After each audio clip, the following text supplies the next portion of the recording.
Hi everyone. உங்கள் வீட்டில் குட்டீஸ் இருக்காங்களா? இந்த வீடியோ அவங்களுக்காக தான். குட்டீஸ், நீங்கள் ஸ்கூலில் லைனில் நிற்கும்போது என்னென்னலாம் இங்கிலீஷில் பேசலாம் அப்படின்றது தான் இந்த வீடியோவில் கற்றுக்க போகிறோம். வாங்க வீடியோக்குள்ளே போகலாம். என் கையை பிடிக்காத அப்படின்னு சொல்கிறதுக்கு Don't hold my hand. Don't hold my hand. கொஞ்சம் நகரு அப்படின்றதுக்கு Move aside. Move aside. இங்கேயே இரு அப்படின்றதுக்கு Stay here. Stay here. லைனில் நில்லு, வரிசையாக நில்லு அப்படின்றதுக்கு Form the line. Form the line. வரிசையில் போ அப்படின்றதுக்கு Go by line. Go by line. கையை பின்னால் கட்டு அப்படின்றத எப்படி சொல்லலாம்னா Hold your hands at the back. Hold your hands at the back. மெதுவா போ அப்படின்றத எப்படி சொல்லலாம்னா Go slow. Go slow. பார்த்து போ அப்படின்றத எப்படி சொல்லலாம் அப்படின்னா Mind your steps. Mind your steps. முன்னாடி பாரு அப்படின்றத எப்படி சொல்லலாம்னா Look at front. Look at front.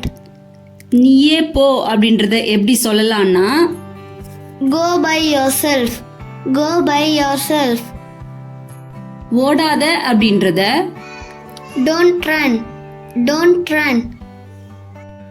கை விட்டு கை நீட்டி இடம் விட்டு நில்லு அப்படின்னு சொல்லுவோம் இல்லையா, அதை இங்கிலீஷ்ல எப்படி சொல்லலாம்னா Take one arm distance. Take one arm distance. நேராக போ அப்படின்றத எப்படி இங்கிலீஷ்ல சொல்லலாம் அப்படின்னா Go straight. Go straight. ஒருத்தரா போங்க அப்படின்றத எப்படி சொல்லலாம் அப்படின்னா Go one by one. Go one by one. பின்னால போ அப்படின்றத எப்படி இங்கிலீஷ்ல சொல்லலாம் அப்படின்னா Go back. Go back. வரிசையை கலைக்காத அப்படின்றத எப்படி இங்கிலீஷ்ல சொல்லலாம் அப்படின்னா Don't skew the line. Don't skew the line. வரிசையில குறுக்க வராத, குறுக்க நிக்காத அப்படின்றத எப்படி இங்கிலீஷ்ல சொல்லலாம் அப்படின்னா Don't cut in line. Don't cut in line. போற வரவங்களை வேடிக்கை பார்க்காத அப்படின்னு சொல்றதுக்கு Don't people watch. Don't people watch.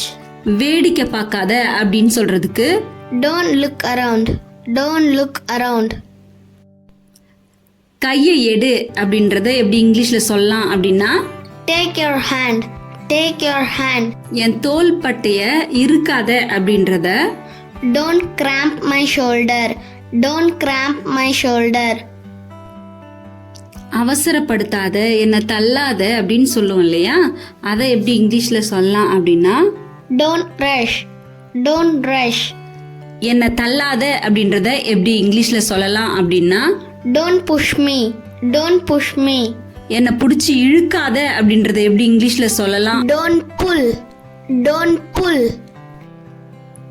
வரிசையை நெருக்காத அப்படின்றத எப்படி இங்கிலீஷ்ல சொல்லலாம் அப்படின்னா Don't jam the line. Don't jam the line. இந்த சென்டென்சஸ்லாம் உங்களுக்கு பிடிச்சிருக்கும்னு நினைக்கிறேன், புரிஞ்சிருக்கும்னு நினைக்கிறேன். Like the video, subscribe the channel. Thank you for வாட்சிங். Happy learning.